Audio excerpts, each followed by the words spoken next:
ஒவ்வொரு நாளும் 24 மணி நேரங்களை அள்ளி கொடுக்கிறார் நம் பகவான். எவ்வளவு ரிச்சாக இருக்கிறோம் நாம்.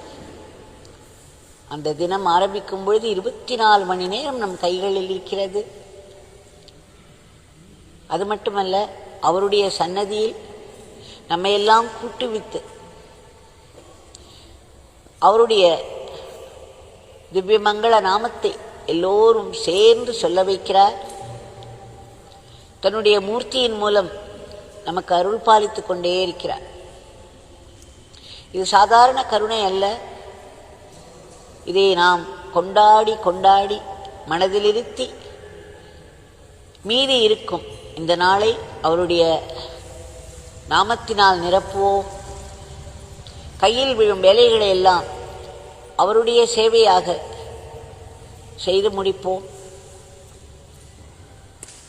இந்த நாள் அவரால் ஆசீர்வதிக்கப்பட்ட மங்கள நாளாக இருக்க வேண்டும் என்று பிரார்த்தித்து அவருடைய நாமத்தாமரைகளை அவருடைய பாதங்களில் சமர்ப்பித்துக் கொண்டே இருப்போம். சாதாரணமாக ஒரு மரத்திலிருந்தோ ஒரு செடியிலிருந்தோ பூவை பறித்து அவருடைய காலில் இடுவது என்பது மிகவும் சுலபம். அந்த மரமோ செடியோ எத்தனையோ நாட்கள் எடுத்துக்கொள்கின்றன. எத்தனையோ முயற்சி செய்து ஒரு பூவை உண்டாக்குகிறது. நாம் சட்டென்று அதை பறித்து அவருடைய காலடியில் போட்டு ஏதோ பூஜை செய்துவிட்டதாக நினைக்கிறோம். ஆனால் நம் கையில் விழும் ஒவ்வொரு வேலையையும் அவரை நினைத்து அந்த கர்ம புஷ்பமாக அவருடைய காலடியில் சமர்ப்பிக்க வேண்டும். சொல்லும் ஒவ்வொரு நாமத்தையும் நாம புஷ்பமாக அவருடைய பாதத்தில் சமர்ப்பிக்க வேண்டும். ஒவ்வொரு நாமத்திலும் அவர் பூரணமாய் இருக்கிறார். அவருடைய பூரண அருள் இருக்கிறது. ஒரு நாமம் கூட வீணாகாது என்று சொல்லியிருக்கிறார் பகவான். இதை எப்பொழுதும் நினைத்து கொண்டே இருப்போம். தங்களுடைய திவ்ய மங்கள நாமம் நாங்கள் எப்பொழுதும் உச்சரித்துக் கொண்டே இருக்க வேண்டும். தினம் தினம் அதனுடைய பலனை பார்க்கிறோம். ஒருவர் ஒரு முறை சொன்னார், ஒரு நாமத்தை சொல்வதால் என்ன பலன்? ரோட்டி ரோட்டி என்று சொன்னால் நமக்கு சாப்பிடுவதற்கு ரோட்டி கிடைத்து விடுமா என்று கேலி பண்ணினார். அப்பொழுது அந்த மகாத்மா பதில் சொன்னார், ரோட்டி ரோட்டி என்பது ஒரு ஜடப்பொருளினுடைய பெயர். ஆனால் இறைவனுடைய நாமம் இறைவனுடைய சக்தி நிரம்பிய நாமம். அந்த ரோட்டியையும் இறைவனுடைய நாமத்தையும் ஒப்பிடுவது என்பது முட்டாள்தனம், அறியாமை. நம்முடைய பகவான் சொல்கிறார், இந்த ஒரு நாமம் ராமா என்று சொல்லிவிட்டால் அது உலகம் முழுவதற்கும் அந்த சக்தி உதவி செய்கிறது என்று. நம்முடைய பகவானின் பெயர் யோகிராம் சரத்குமார். இந்த நாமத்தை நாம் சொல்லும் பொழுது பகவான் சொல்கிறார், இதை சொல்பவர்களுக்கு மட்டுமல்ல, சுற்றிலும் இருப்பவர்களுக்கும் கூட, ஏன் இந்த உலகத்திற்குமே, என் தந்தையின் பணிக்கும் கூட அது உதவுகிறது என்று. நாம் சொல்லும் ஒவ்வொரு நாமமும் நாம ஜபம் மட்டுமல்ல, இது நம்முடைய பகவானுடைய இறைப்பணிக்கே உதவி செய்கிறது. இந்த உலகத்திற்கே ஒரு பெரிய சர்வீஸாக ஆகிறது. நாமமே சேவையாகவும் ஆகிவிடுகிறது. இதை நாம் மனதில் கொண்டு ஒரு நாமம் கூட வீணாகாது என்று நம் பகவான் சொல்லியிருக்கிறார். அதனால் திரும்ப திரும்ப நம்மால் எவ்வளவு முடியுமோ அவ்வளவு ஞாபகம் வைத்துக்கொண்டு நாமத்தை சொல்லிக்கொண்டே இருக்க வேண்டும்.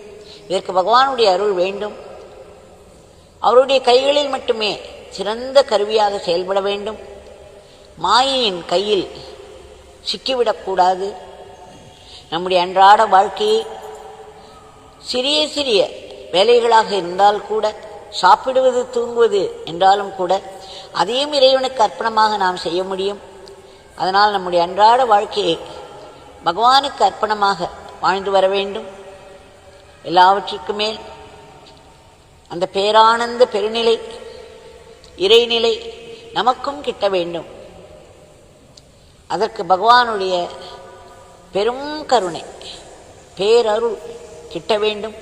நம் மனம் முற்றிலும் தூய்மையாக வேண்டும்.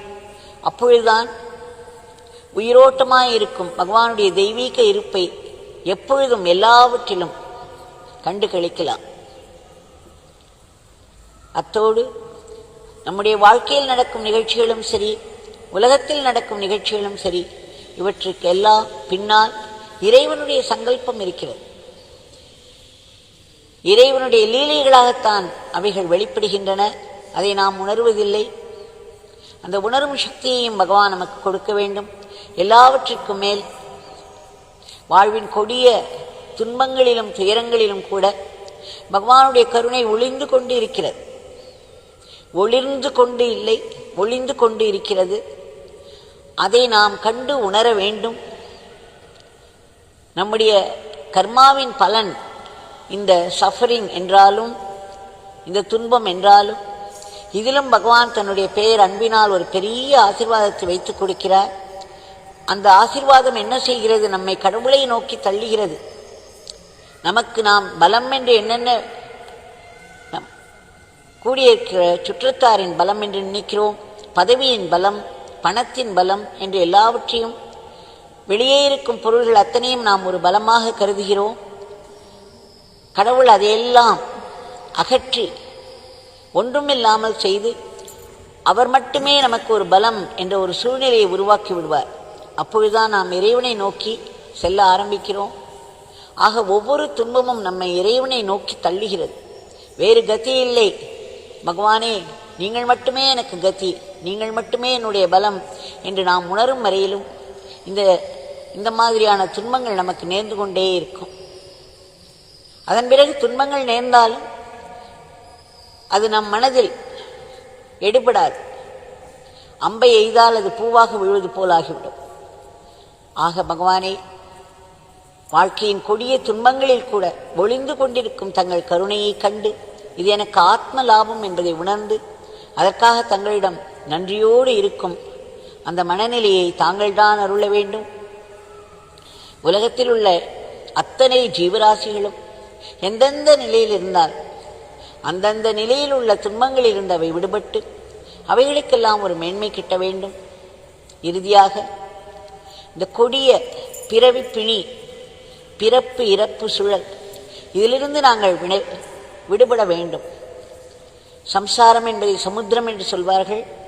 எப்பொழுதும் ஆர்ப்பரித்து கொண்டிருக்கும் அலைகள் தான் நம் வாழ்க்கையின் பிரச்சனைகள். தினம் தினம் ஏதேனும் பிரச்சனைகள் எழும்பிக்கொண்டே இருக்கின்றன ஓய்வில்லாமல்.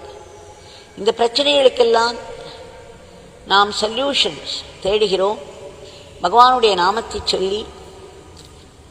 ஆனால் கடைசியாக டிசல்யூஷன் என்று ஒன்று இருக்கிறது. அதாவது இறைவனிடத்தில் நாம் கரைதல், முற்றிலும் கரைதல். அந்த முற்றிலும் கரைதல் என்பது ஏற்படும் பொழுதுதான் இந்த சம்சார சுழலிலிருந்து நாம் விடுபடுகிறோம். அதற்கு நம்முடைய அகங்காரத்தின் பிடியிலிருந்து நாம் விடுபட வேண்டும். இதையும் இறைவன் தான் நமக்கு செய்ய முடியும். அதனால் பகவானிடம் மீண்டும் மீண்டும் கோட்டி கோட்டி முறை பிரார்த்தித்துக் கொள்வோம். பகவான், எங்களை இந்த சம்சார சமுத்திரத்திலிருந்து கரையேற்ற வேண்டும். மரணமில்லா பெருவாழ்வு எல்லோருக்கும் அருள வேண்டும் என்று ஆத்மார்த்தமாய் பிரார்த்தித்துக் கொள்கிறோம். பிரார்த்தித்துக் கொண்டே இருப்போம். ஜெய் யோகிராம் சரத்குமார்.